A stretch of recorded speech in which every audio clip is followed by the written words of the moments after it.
Bonjour Blandine. Bonjour Julia. Vous êtes enceinte de 6 mois et demi et je crois qu'en ce moment vous cherchez la poussette de vos rêves. La poussette de mes rêves, en effet. J'espère que je vais pouvoir vous aider, mais pour ça j'ai besoin d'en savoir un petit peu plus sur vous. Quel est votre mode de vie? Est-ce que vous empruntez des transports en commun? Dites-moi en plus.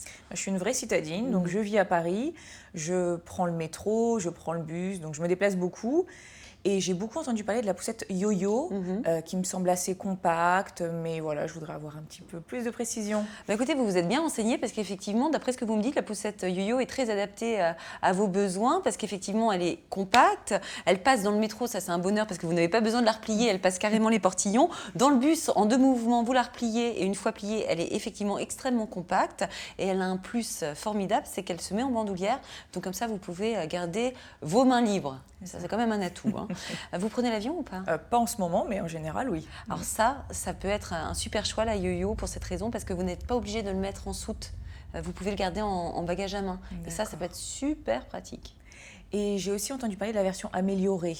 Oui, on a amélioré la version de cette yo-yo. Je dirais qu'il y a 3 points qui ont été changés. Le premier point, c'est que vous pouvez clipser en fait un siège auto sur le châssis de la poussette. Donc vous passez de la voiture à la poussette en un clic, ce qui est très pratique. On a également agrandi, vous savez, le panier en dessous de la poussette. Donc vous pourrez mettre toutes les affaires de votre bébé, mais aussi vos courses. Et puis maintenant, cette poussette, elle est homologuée jusqu'aux 18 kg de votre enfant. Donc vous voyez, ça vous laisse le temps d'en profiter. C'est ça. Et les accessoires. Ouais, c'est compliqué, hein, les accessoires. Parce qu'en fait, il faut imaginer les moments où il fera beau, mais les moments où il fera aussi moins beau. Donc, si on commence par les moments où il ne fera pas trop beau, je pense notamment à la pluie, qu'on connaît bien à Paris, n'hésitez pas à vous équiper en fait d'un habillage pluie. Enfin, quand je dis n'hésitez pas, faites-le, c'est carrément essentiel. Et quand il fera un peu plus beau, vous avez aussi des capotes avec protection solaire, mais aussi des protections anti-moustiques. Ça peut être utile. Et effectivement, en cas de temps radieux, vous avez l'ombrelle que vous pouvez rajouter sur la poussette. D'accord. Alors attention, quand il fait froid aussi, il ne faut pas oublier, vous savez, les chancelières avec la doublure en polaire. Ça, c'est vraiment bien pour que le bébé soit maintenu au chaud, notamment dans les premiers temps.